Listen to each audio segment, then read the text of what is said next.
Mixed rice কী করে রান্না করে আজ তোমাদের আমরা শেখাবো। প্রথমে চালটাকে ভিজিয়ে গ্যাসের উপরে হাঁড়ি চাপ দিয়ে দিয়েছি। হাঁড়ির ভেতরে লবঙ্গ, তেল, এলাচ আর গন্ধরাজ লেবু চিপে দিয়েছি।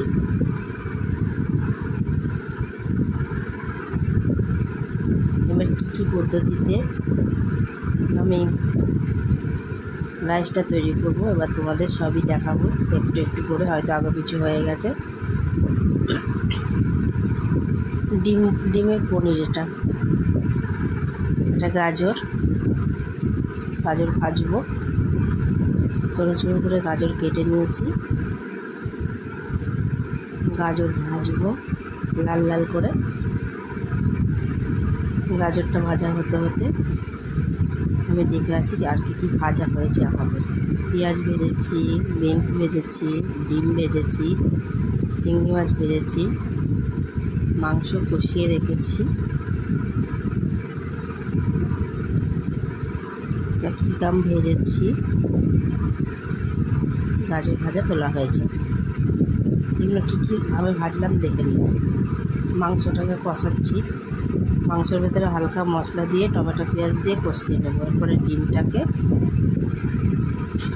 ছোটো ছোটো করে কেটে নেব। চিংড়ি মাছটা ভালো করে ধুয়ে হলুদ মাখিয়ে নেব। ঘরোয়া পদ্ধতিতে আমি রান্না করেছি, খুবই সুন্দর খেতে হয়েছে। কাল আমাদের বাড়ি অতিথি এসেছিল, প্রত্যেকে খেয়ে নাম করেছে। উপরন্তু ওরা দুবার করে খেয়ে গেছে। তোমরাও বাড়িতে ট্রাই করতে পারো, এবং বাড়িতে ট্রাই করতে গেলে আমার চ্যানেলটিকে সাবস্ক্রাইব করে দিও। মাংসটাকে একটু ম্যারিনেট করে নিয়েছিলাম, নুন, হলুদ, তেল, পেঁয়াজ, আদা রসুন বাটা দিয়ে, একটু টমেটো দিয়ে।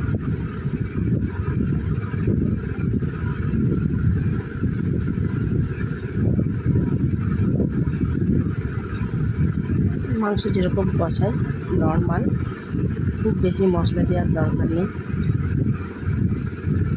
রাইসের ভাতটা আমার হয়ে গেছে, এবার আমি রাইসটাকে মাখাবো। প্রথমে হালকা বড় একটা গামলা নিয়েছি, তার উপরে গরম গরম কিছুটা ভাত তুলে নিলাম। এরপরে ঘি দিলাম।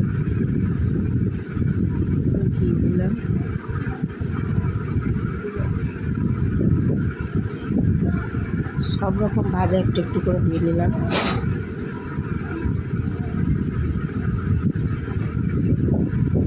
অনেকগুলো ভাত তো মাখাতে অনেকটা টাইম লাগবে। প্রথমে অল্প অল্প করে মাখিয়ে নেব।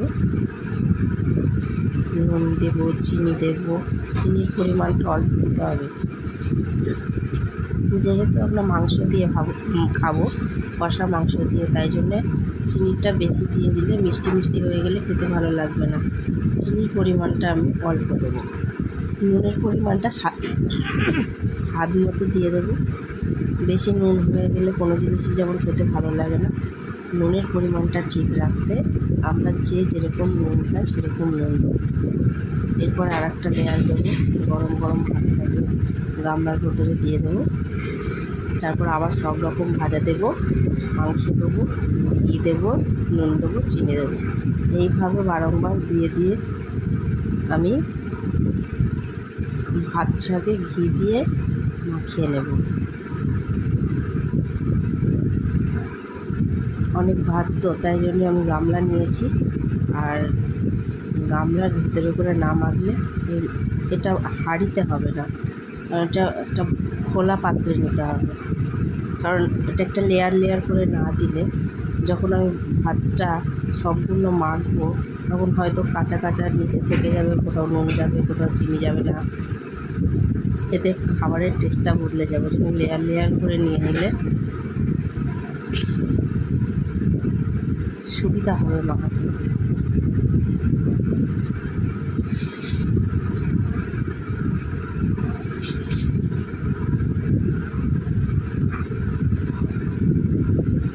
আর একটু একটু করে আমি গরম মশলা দিচ্ছি, তোমরা প্যাকেটে দেখতেই পাচ্ছ।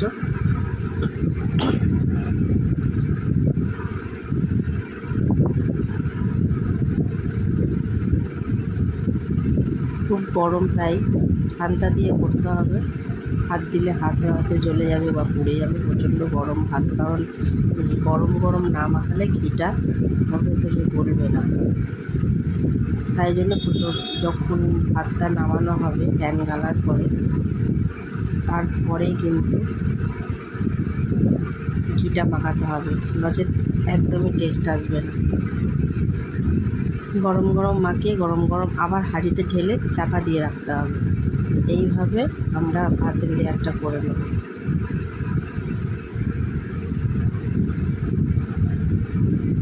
একটা জিনিস দেখো বন্ধুরা,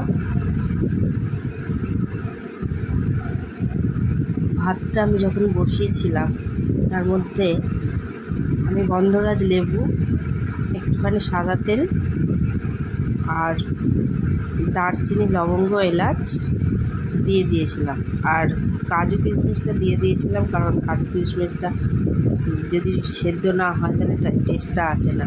ভাতের সঙ্গে দিয়ে দিলে তার টেস্টটা খুব সুন্দর আসে।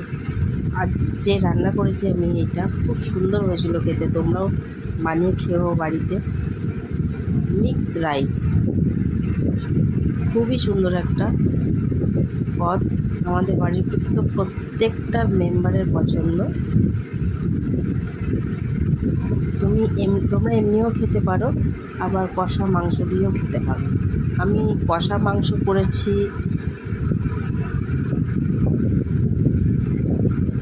আমি একটা নতুন পদ্ধতিতে কষা মাংস রান্না করেছি। আমি ওটা তোমাদের পরে দেখাবো, পরের ভিডিওতে। আগে এই ভিডিওটা হয়ে যাক। আস্তে আস্তে ভাতগুলো শেষ হচ্ছে, মাখা কমপ্লিট হচ্ছে। মাখাটাই হচ্ছে সবথেকে বড়, ঘি মাখা। ঘি, নুন আর চিনিটা যদি ঠিক পরিমাণ না দেওয়া হয়, খাবারের স্বাদটা একদমই চেঞ্জ হয়ে যাবে। যতই সুন্দর করে রান্না হোক, কিন্তু সেই খাবারের কোনো টেস্টই আসবে না। আর আমার রাইসের চালটা এত সুন্দর, আর এত সুন্দর ভাত হয়েছে, পুরো একটা একটা ভাত না, কোনো ভাতের সাথে কোনো ভাত লেগে যায়নি, পুরো ঝরঝরে হয়েছে। আর একটা একটা ভাত দেখতেই পাচ্ছ, যখন হাতা দিয়ে নাড়ছিলাম ঝরঝর করে পড়ছে। খেতেও খুব টেস্টি। গন্ধরাজ লেবুটা দেওয়াতে যেন আলাদা স্বাদ চলে এসছে।